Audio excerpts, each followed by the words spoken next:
सियावर रामचंद्र की जय। एवमस्तु कहे कपट मुनि बोला कुटिल बहोर। मिलब हमारे भुलाव निजे कहूँ त हमारी न खोर। एवं मस्तु ऐसा ही हो कहकर वह कुटिल कपटी मुनि फिर बोला, किंतु तुम मेरे मिलने और तथा अपने राय भूल जाने की बात किसी से कहना नहीं। यदि कह दोगे तो हमारा दोष नहीं। ताते मैं तो ही बढ़ जाऊं राजा कहें कथा तब परम अकाजा।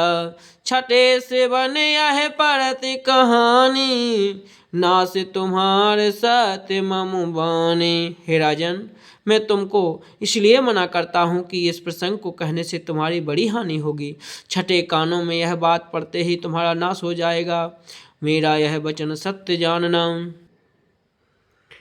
यह प्रगटे अथवा दुज श्रापा नास तोर सुनिभान प्रतापा।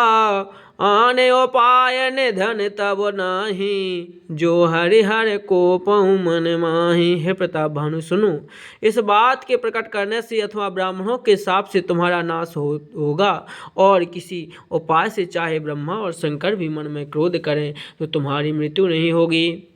सत्यनाथ पद गहीन प्रभाषा दुज गुर कोप कहूँ को राखा। राखई गुर जो कोप विधाता गुर विरोध नहीं को जग त्राता। राजा ने मुनि के चरण पकड़कर कहा, हे स्वामी, सत्य ही है, ब्राह्मण और गुरु के क्रोध में कहिए कौन रक्षा कर सकता है। यदि ब्रह्मा भी क्रोध करें तो गुरु बचा लेते हैं, पर गुरु के विरोध करने पर जगत में कोई भी बचाने वाला नहीं है।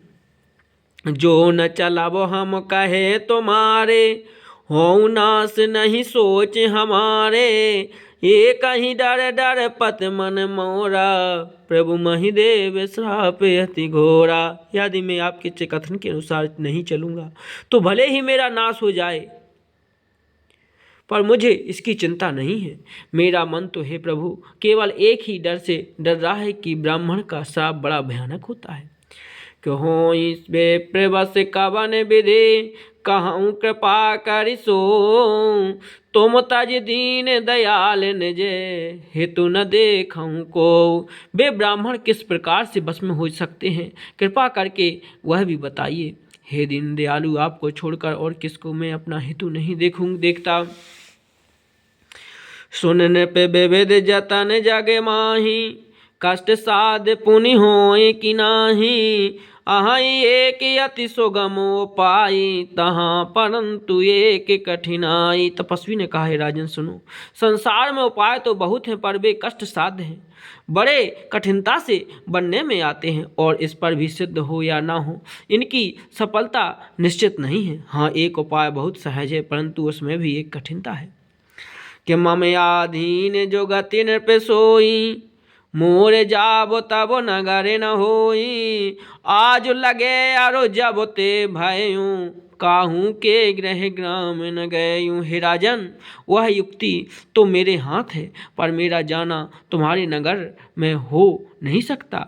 जब से पैदा हुआ हूँ तब से आज तक मैं किसी के घर अथवा गांव नहीं गया।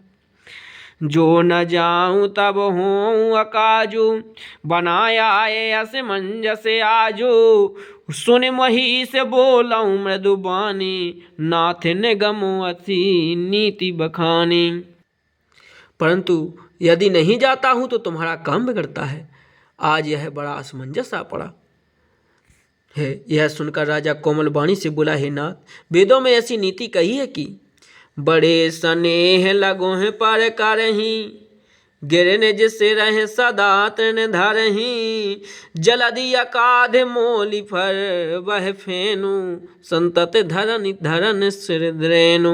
बड़े लोग छोटों पर स्नेह करते ही हैं, पर्वत अपने सिरों पर सदा तृण घास को धारण किए रहते हैं। अगाध समुद्र अपने मस्तक पर फेन को धारण करता है और धरती अपने सिर पर सदा धूलि को धारण किए रहती है।